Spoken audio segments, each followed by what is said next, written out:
Welcome to the Freedom Club Podcast, where we discover the fight for freedom, fulfillment, passion, and purpose. Your host is Kurt Mercadante, Gallup certified strengths coach, an agency founder who is dedicated to coaching individuals seeking to level up their life and their businesses. The Freedom Club is about unlocking your talents, turning them into strengths, and crushing your objectives. You can learn more at kurtmercadante.com. Welcome to the Freedom Club. Do you know why I am so happy today? It's because I get to spend time with you here on the Freedom Club Podcast. I am your host, of course, Kurt Mercadante, and I am so grateful, so happy you are here. Every time I check the stats for this podcast, it brings a smile to my face because the audience keeps growing, which means that the impact we are having continues to grow. And so I thank you for those positive ratings and reviews you've left us. I thank you for the referrals to your friends, family, and colleagues that you've made, because it shows in our growth. So thank you so much for being here. And by the way, speaking of impact, if you listened to last Wednesday's podcast, you certainly felt impact, and I've gotten such great feedback from it. It was a powerful interview with Matt Ciccone, who kind of at the apex of his career found his personal world crumbling around him. Now, he worked in the political realm, but there's lessons to be learned for everyone. If you're in the corporate 9-to-5, if you're an entrepreneur, a solopreneur, doesn't matter. If you only value yourself as a paycheck generator, if you only define success as it relates to work or the amount of money you're bringing in, you're setting yourself up for failure. You're setting yourself up to hit that wall. And the reason I do what I do every single day is to try and prevent you from hitting that wall, to shake you out of that comfort zone, to get you to realize that true success means more than just work. It means aligning your work, your family, and yourself in a way that works for you. So if you didn't listen to that episode, I hope you go back and listen to it. It really was powerful. Today, I'd like to relay a story to you. So the other day, I'm a member of an online mastermind group called 10X Factory, and they invited me to do an AMA and ask me anything. And in the course of that AMA, I mentioned that my weekly objective is only to work 12 hours per week. And I usually get some interesting questions related to that. One entrepreneur said, well, I just don't know how you can do that. My dad told me that a man should be working 8 hours a day. And I said, okay, well, how long do you work? He said, I'm in the office 7 to 9 hours. I said, no, how much work do you actually get done? And he said, well, truthfully, I only get 2 to 3 hours of work done a day. And I said, well, why do you hang out in the office for another 7 to 9 hours? It was partly because of that input, right? That goal that his dad told him, that success is defined by 8 hours a day rather than the outcomes you actually achieve. But he also said it's become routine. I feel like everyone else in the office needs to see me here. But there was another underlying reason. And he said, well, what do you do the rest of the day? If you only work 12 hours a week, do you just sit and veg out on the couch and do nothing and waste away?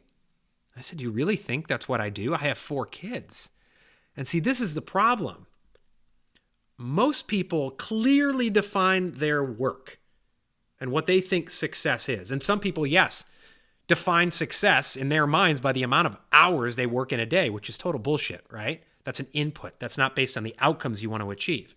But they define clearly their work life and then try to fit their family and their self into that. That, my friends, is ludicrous. And I know there are so many of you out there who have done this. I did it for so many years, and I know the pain it can cause, not just to yourself, but to the people around you. And my friends, there's nothing more important than your relationships. Nothing. Not money, not career, not status. Relationships are where it's at. And so this particular entrepreneur, just like many of you, can't possibly imagine only working 12 hours a week because you don't know what you would do with the rest of your time. That, my friends, is a big problem. If you can't define what your lifestyle looks like after work, and some people will say, what, I'm just going to sit on the beach and sip tequila? Yeah, you could do that for about a week, and then you'd start wasting away. Maybe be a raging alcoholic. So what do I fill the rest of my week with? Well, sometimes I take my kids to the museum. Sometimes I take them to the beach. Last Thursday, I took my wife to the doctor. She had a surgery. I go to the gym. I go to boxing. I take my kids to boxing. We take them to karate. I do things that fulfill me, and I don't define my week by the amount of hours I work.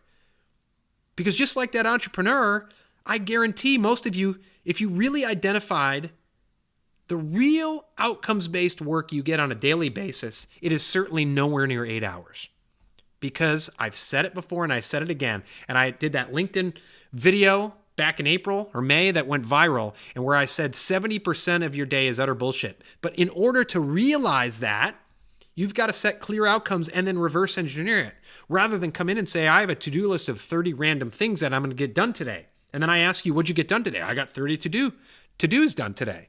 No, what did you actually get done? What did you actually accomplish? There's a difference between to-dos and just doing random shit. There's a difference between to-dos and actually outcomes that matter.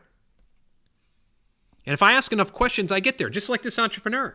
Admitted, I only do 2-3 hours a week. Why do you do that? Well, my dad said, a real man.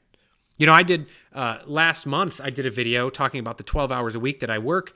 And there were some people who were so fired up, so angry. I talked about it on this podcast before. Not only was it a scarcity mindset, they could not possibly imagine how someone could live a lifestyle like that, a lifestyle in which they're actually happy and fulfilled, and it has very little to do with the amount of hours they work. But someone actually quoted Psalms. I can't remember it. Listen, I've read the Bible cover to cover on 2 occasions.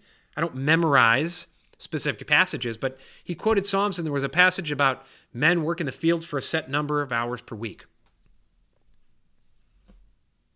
Very similar to what the other entrepreneur told me, in which his dad said a real man works 8 hours a day. Well, then you know what? You got to redefine what it is to be a real man. Because I know people who work many, many more hours than that a week. And you may say they're a real man, and their wives leave them. They have no relationships with their kids. That's not a real man. And so an inputs-based work environment is where you judge yourself by the amount of hours you work, where you judge yourself based on BS, arbitrary inputs that have no real connection to the outcomes you want to achieve.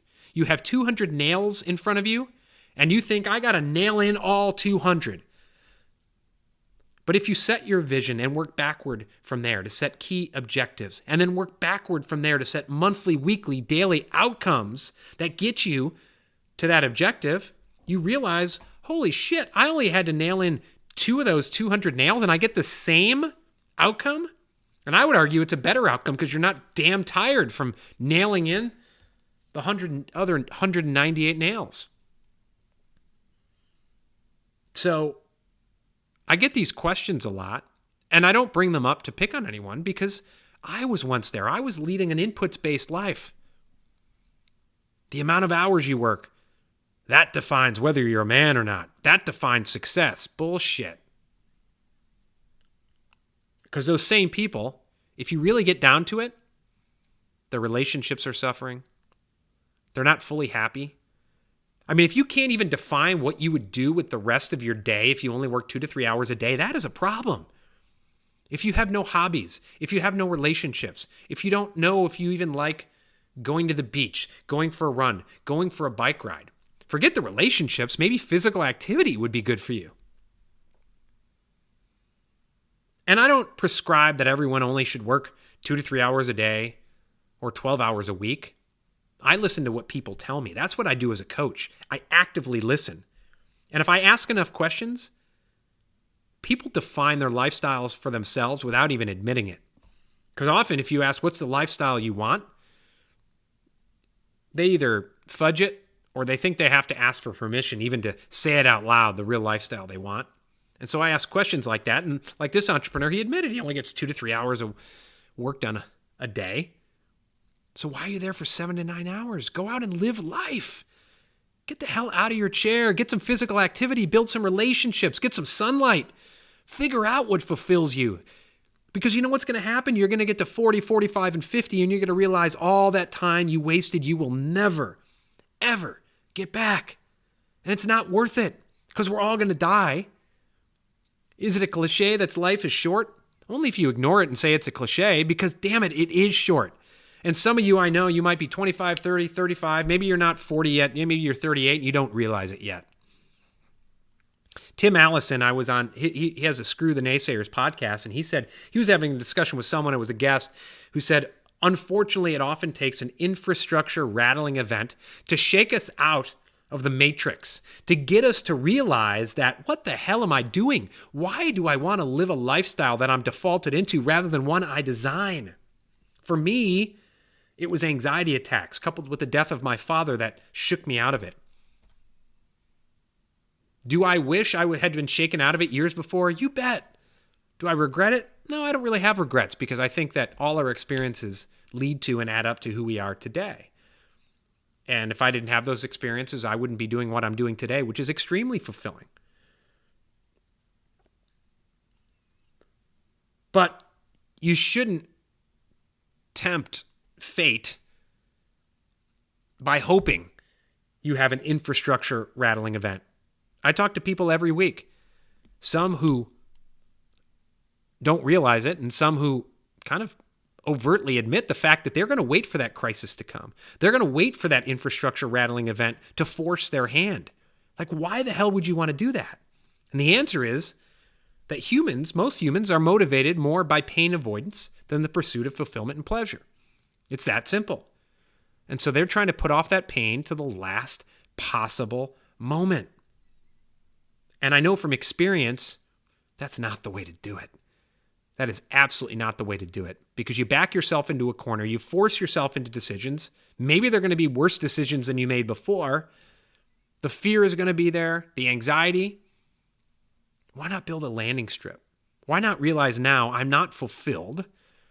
I'm working in a job, maybe it's my own company, where I'm spending 9 hours a day in the office. I'm wasting 5 to 6 hours a day because I have no damn idea what fulfills me in my life. Whether it's relationships, whether it's investing in myself.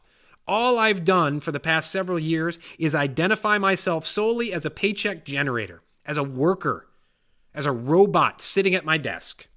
And if that's you, maybe you don't see it, but the train is coming. And if you're listening to this podcast, I guarantee you know that train is coming. It's like all the people who listen to Gary Vaynerchuk and they nod their heads. All these people in their 20s or 30s, they nod their head.